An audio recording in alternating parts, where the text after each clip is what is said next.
दूसरे के दोषों का दर्शन करना भी एक बहुत बड़ा पाप है। ऐसा क्यों है? आइए इस कहानी के माध्यम से हम जानते हैं।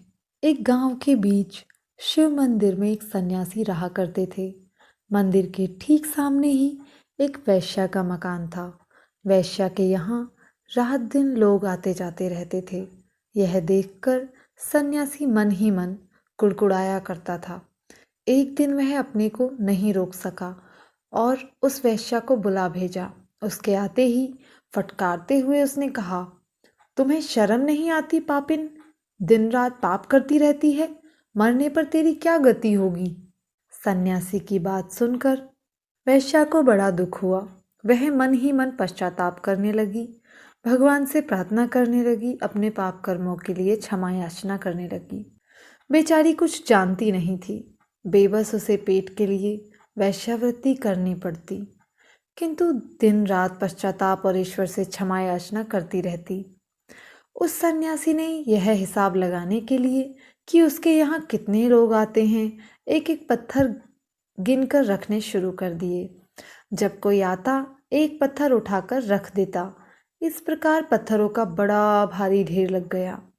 तो सन्यासी ने एक दिन फिर उस वैश्या को बुलाया और कहा, पापिन, देख तेरे पापों का ढेर।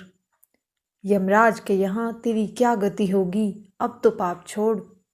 पत्थरों का ढेर देखकर अब तो वैश्या कांप गई और भगवान से क्षमा मांगते हुए रोने लगी। अपनी मुक्ति के लिए उसने वह पाप कर्म छोड़ दिया। कुछ जानती नहीं थी, न किसी तरह से कमा सकती थी। कुछ दिनों में भूखी रहते हुए, कष्ट झेलते हुए वह मर गई। उधर वह सन्यासी भी उसी समय मरा। यमदूत उस सन्यासी को लेने आए और वैश्या को विष्णुदूत। तब सन्यासी ने बिगड़कर कहा, तुम कैसे भूलते हो? जानते नहीं हो मुझे विष्णुदूत लेने आए हैं और इस पापिन को यमदूत। मैंने कितनी तपस्या की है, भजन किया है, जानते नहीं हो? यमदूत बोले, हम भूलते नहीं, सही हैं। वह वैश्या पापिन नहीं है, पापी तुम हो। उसने तो अपने पाप का बोध होते ही पश्चाताप करके सच्चे हृदय से भगवान से क्षमा याचना करके अपने संपूर्ण पापों को धो लिया।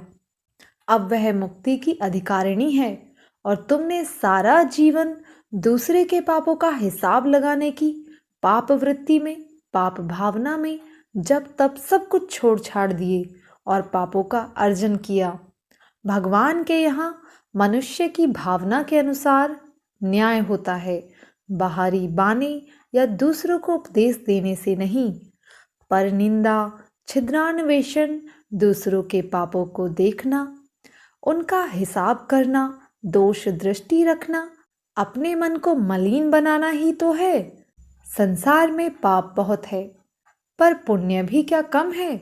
हम अपनी भावनाएं पाप, घृणा और निंदा में डुबाए रखने की अपेक्षा सद्विचारों में ही क्यों न लगावें। चिंतन अवश्य कीजिएगा। धन्यवाद।